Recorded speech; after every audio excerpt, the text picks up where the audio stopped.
Good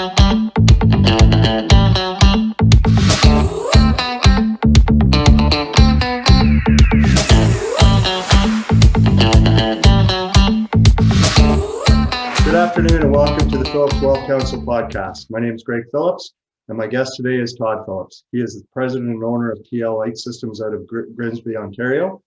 Pllight Systems manufactures and sells lighting products to the horticultural industry throughout North America.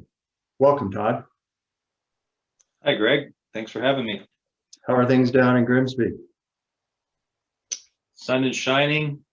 We're in the middle of wine country. It's a beautiful place to be. Life is good. Life is good. Life is good. Good to hear. I thought today we'd start by having you give us an overview of your company and the industry in general. How's that sound? That's fine. So Pllight Systems was founded back in 1978. Its roots go back to Holland. The founder of the company was a Dutch entrepreneur, and he started in Holland and then bought a North American division called Pllight Systems to expand his reach to cover North and South America. The horticulture industry, loosely defined, is growing indoors in greenhouses, but has evolved in current day to indoor growing, vertical growing, rooftop farming, and most recently also encompasses the cannabis industry as well. Cannabis is just another plant that photosynthesizes light, so it's just part of the overall big picture of growing plants indoors. The current tagline is called Controlled Environment Agriculture, CEA, and basically the concept of that growing indoors in greenhouses is that you take the elements of nature out of the risk factor and you're being able to control the variables that would otherwise harm crops, whether they're tomatoes, cucumbers, lettuce, tomatoes, or cannabis. Interesting. So it sounds like this new method of growing things would be much more efficient than obviously the traditional methods. Is that fair?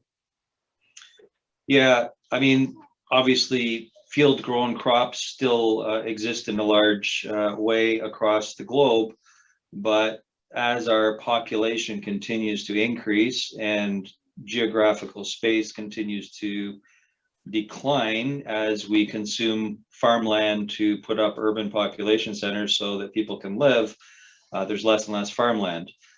And also combine that with the factor of the, whether you believe it or not, the global climate change and the struggles that traditional farmers in field crops have with dealing with Mother Nature. Greenhouse farming, indoor farming produces a much more predictable, reliable result for them that you can then deliver to grocery stores as produce for everyone to consume. Gotcha. When you were giving the overview there was a few terminologies I think that were self-evident to the viewers.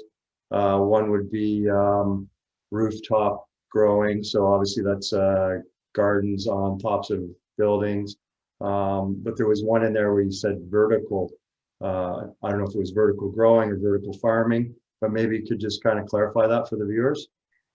Sure. So that's a new trend that has evolved in the last couple of years, where they take large industrial buildings and they would grow vertically in them. So picture a warehouse racking system, and they would have multiple layers, maximizing the per square foot on the floor and going as many times high as you can, depending on the height of the building.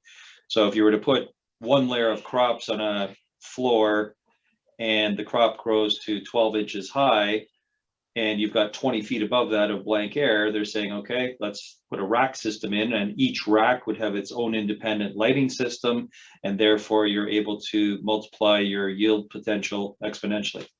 Wow. And with these racking systems, are they on like a conveyor type belt where you could rotate them down for watering purposes, or do they just stay in their individual level, I guess? It depends. It's an evolving marketplace. The more basic systems are fixed, and you have to have ladder systems or hoists to harvest the crops and tend to the crops at the various levels. But that's sorry to interrupt there. That'd be no different than those kind of things you see in a warehouse where they have to get to higher levels and things like that, right? Correct. Or alternatively, more sophisticated systems are coming out all the time where the layers rotate down and through so that for harvesting purposes, you can remain on the ground level. Irrigation systems are on a per layer level, so you don't have to go up there. So irrigation, fertigation, pest management, everything is done on a per layer basis. And when you have to harvest, the layer comes down to you on ground level. So it depends on the sophistication level. Obviously, the second one I just described is a lot more expensive. So it depends what kind of crop you're growing and whether you can sell it for enough money to cover off your overhead of that kind of operation. Right, if the margins are big enough. Very, very interesting. Right. Okay, so something else I wanted to ask you was, do you see how your industry is evolving? You kind of have touched upon some of those things already. And what could we expect from the horticulture industry in the future? So how things are evolving in this industry and what kind of things are coming down the pipe, so to speak. Yeah, so in terms of current evolution of technology in growing, there's a lot of different facets, but as it relates to what I do in lighting, supplemental lighting is moving from the traditional high pressure sodium and high pressure metal halide bulbs into LED. LED obviously in a lot of facets of our lives, even in industrial settings and in your home, you've moved from incandescent lamps to LED, etc. So longer life, more reliable, less consumption of electricity, getting more efficient and sustainable is the overall guiding principle there. So in our industry, the same thing holds true. We currently manufacture both HPS, the older technology, and the new technology, and the industry is evolving from one to the other. So that's been happening for the last 2 to 3 years in small steps, and now this year especially, we're seeing a significant trend towards the new technology. So I would guess that, in the next 3, 4, 5 years, you're going to see a massive swing to the new technology from the old. So there'll be a lot of retrofits happening in existing infrastructure, and I would imagine any new infrastructure build-outs would encompass the new technology base. So that's with LED. What do we see longer term in the industry?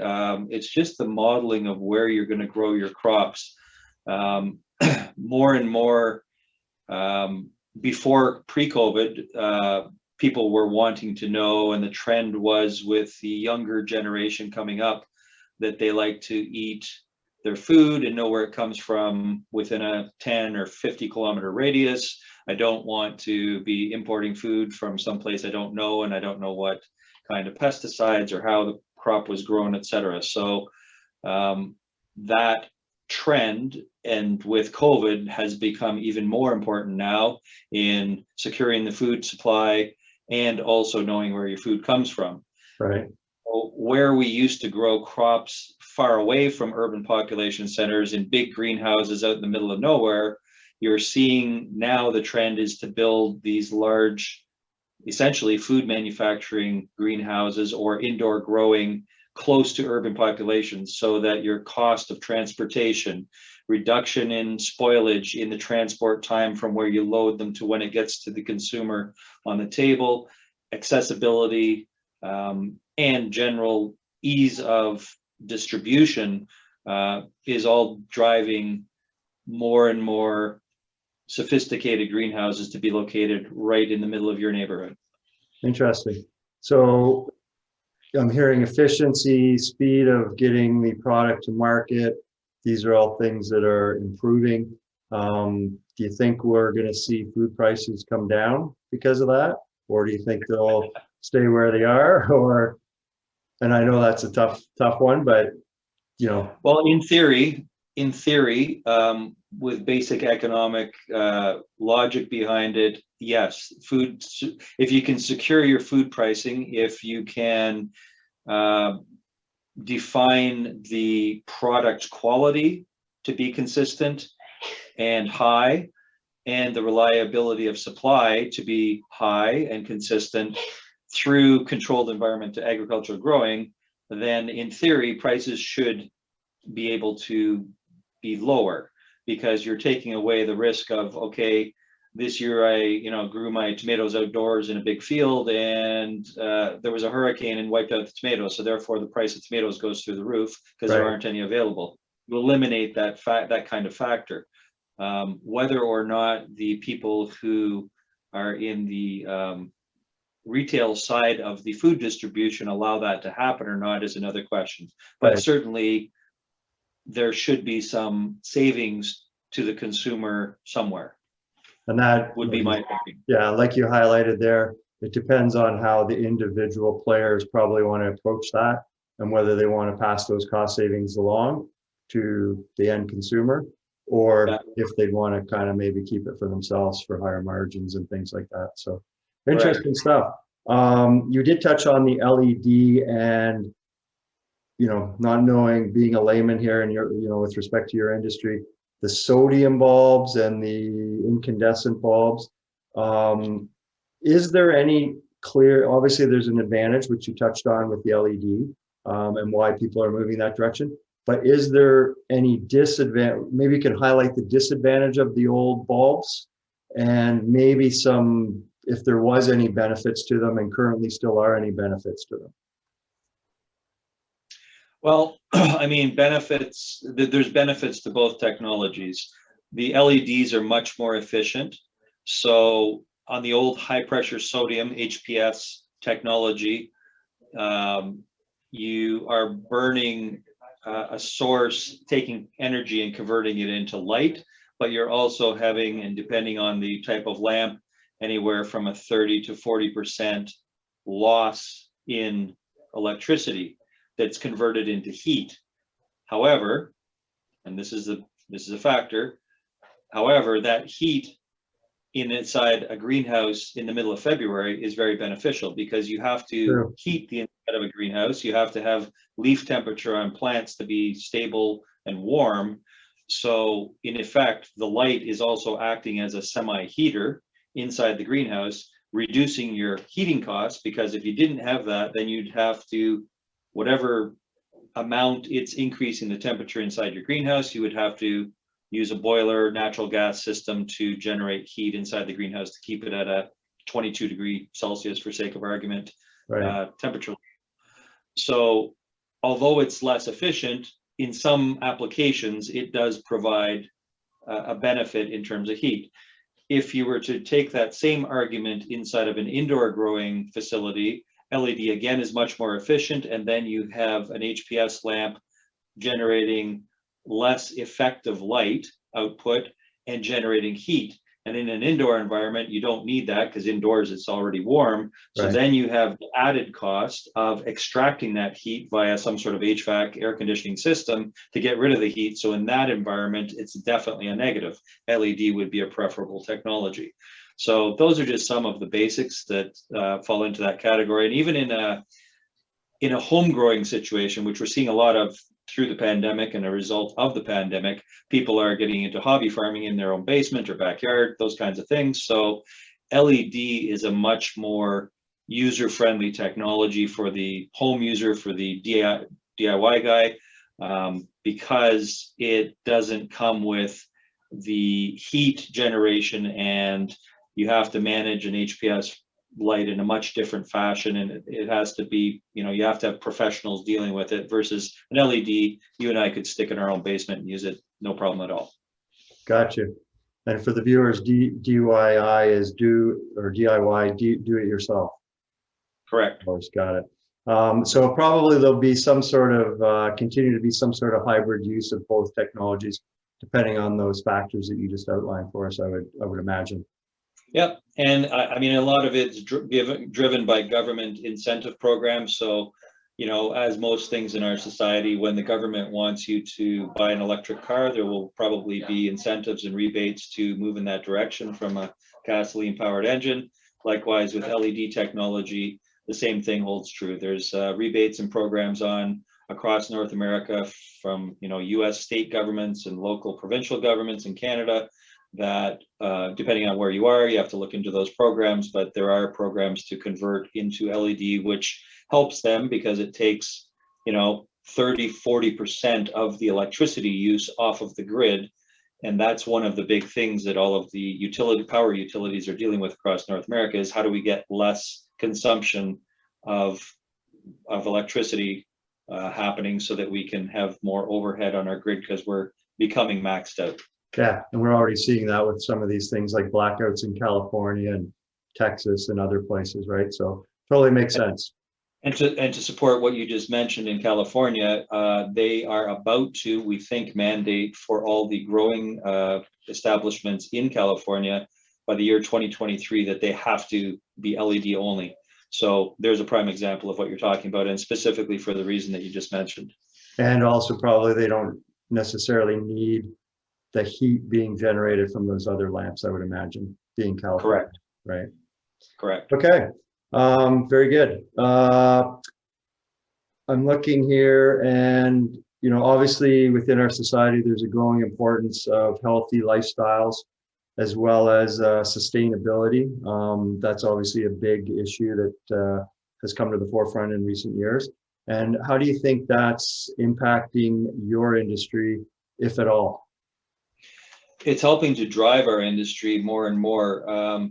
Previously, the key crops grown in a greenhouse, lettuce, tomatoes, cucumbers, peppers. If you think about that, up until the last few years, the majority of fast food restaurants across North America, those were the toppings available to you in your favorite burger place or wherever you went to.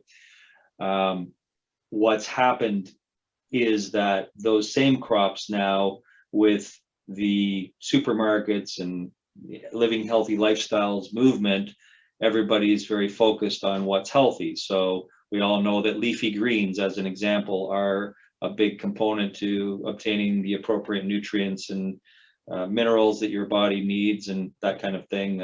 Certainly the movement, I would say, veganism and vegetarianism and away from the big meat side of things, or a more balanced approach to that, is underway as well, and has, you know, shifted the population's eating habits.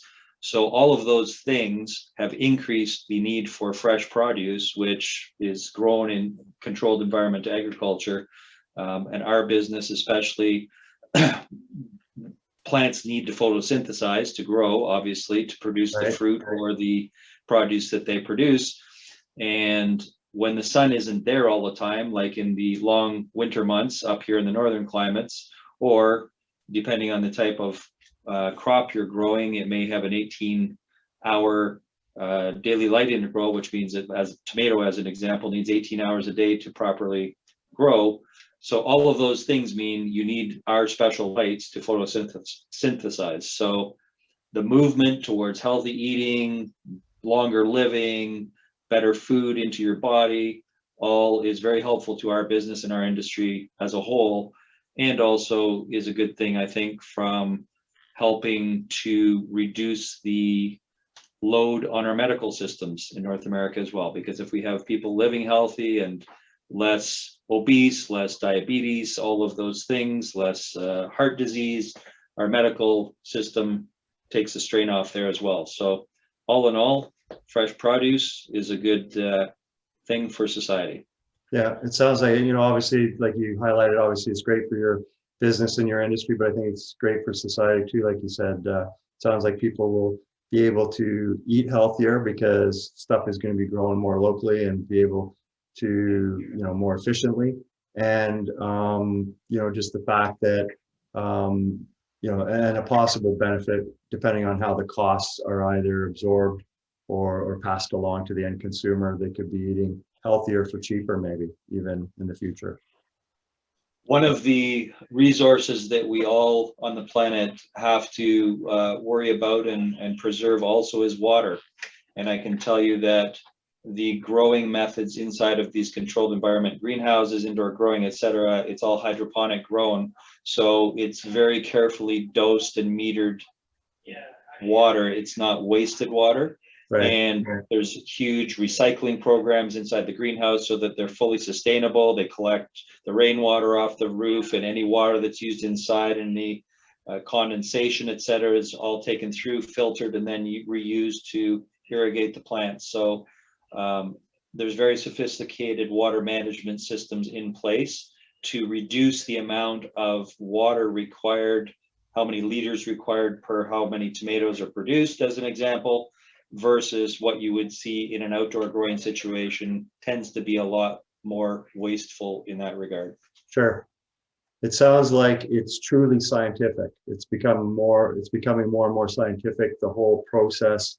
Like you said, the light is being measured, the water is being measured, everything, where, you know, when you're outside in a farm field, you know, the environment kind of determines all that. And sometimes it's good, sometimes it's bad, and sometimes it's, you know, too much or too little type thing, right? So good to hear that. You touched on COVID earlier, and maybe, you know, this might be repeating something, but, you know, it's worthwhile rediscussing. How has COVID affected the controlled environment agriculture industry? Yeah, so there's a couple elements to that. One thing it did was highlight that we use a lot of foreign workers to harvest our crops in this industry at large, and the health and welfare of the workers became evident that perhaps the conditions that they were provided when they came here to harvest the crops wasn't up to snuff. So there certainly have been some standard improvements in housing and shelter and food and how we take care of those workers when they come in. So that's a really good thing. Mm-hmm. Second big improvement, I would say, is that we've realized that we should be self-sustainable inside the country. So although it's good to have international trade practices in place, and certainly you need those, I'm not suggesting that you don't, in the event of a pandemic, we've all learned the hard way over the last 2 years that each country is looking after their own first. So if you don't have your own capability to feed your population, provide fresh water for your population, provide shelter for your population, provide medicine for your population, those four elements, I think, are probably the four key ones. So in regards to your question, our industry is very focused, and the government is very focused now on providing grants and providing infrastructure assistance to help build that infrastructure for the future. They're heavily promoting programs in college and universities now to teach the next generation of farmer. Maybe farming wasn't such a cool thing for people to go into, but high-tech ag is now a thing. Right, and the students who are going through these programs now are learning the Star Wars version of farming to bring it to the next generation. So it's really, I think, sparked some, as things happen to mankind over time, it always sparks innovation and forward thinking movement. And I think it's done that in our industry as well. Very good. And it sounds like for the traditional farmer, I would say, they either have to re-educate themselves, reinvest, just like a lot of industries, or they'll be left behind, so to speak. Is that a fair comment? 100%. There's there's a lot of generational farmers right now who are now passing the reins down to sons and daughters who bring artificial intelligence knowledge and implementation of new systems, where before the old style was to walk in a greenhouse and lick your thumb and stick it in the air, and you could smell the air and feel the air, and therefore you knew what to do. Right. Now it's everything is measured. There's meters and monitors all over the place measuring every kind of data input you can, bringing that data back into a sophisticated control system computer and giving that data analysis to these sophisticated farmers who are sitting behind a computer screen and making their decisions from there based on a vast array of data rather than just the instinct growing method from prior years, because there's millions and millions and millions of dollars at stake for these farmers inside these greenhouses, and they have massive contracts and obligations to the large supermarket chains, etc., to deliver so many pounds, kilos of produce per day, every day, without fail. So they have to be right. So the data-driven technologies are what is evolving into the way of the future. Wow. And like you said, for people who thought that the farming business or industry was kind of boring, not too cool or whatever, from someone sitting on the other side of the table here, it does sound pretty exciting and interesting for sure. And I think if I was a young person, that'd be something definitely you'd want to look into for a career. If I could say to any young person who didn't know what to do with themselves, if they had any interest in biology, plant physiology, sciences at all, one thing is a guarantee: in the future, the population will continue to grow, and the population will continue to need to drink fresh water, breathe clean air, and eat healthy food. So Sure. if you were able to move into any one of those disciplines, I think you would have a lifetime of a career available to you if you chose to do that. Sounds like it. Before we wrap up here, is there any points maybe that we didn't cover that you're hoping to get across today, or do you think we've covered most of the main points? No, I think you've covered it off. I moved into this business a few years ago, 10 years ago actually, from a different industry. And what excited me about it is it's very simple and down to earth. And every day I get to know that I somehow played a small part in providing food on somebody's table somewhere.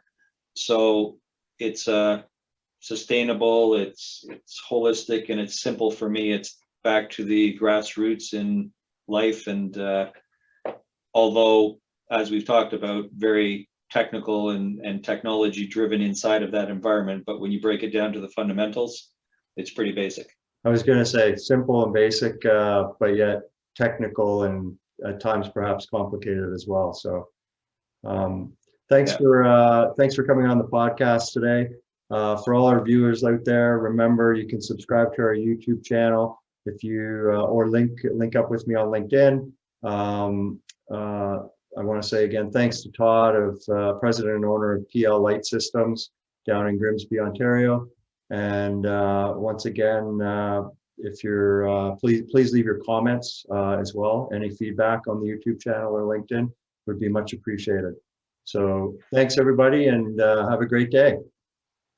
Thanks, Greg.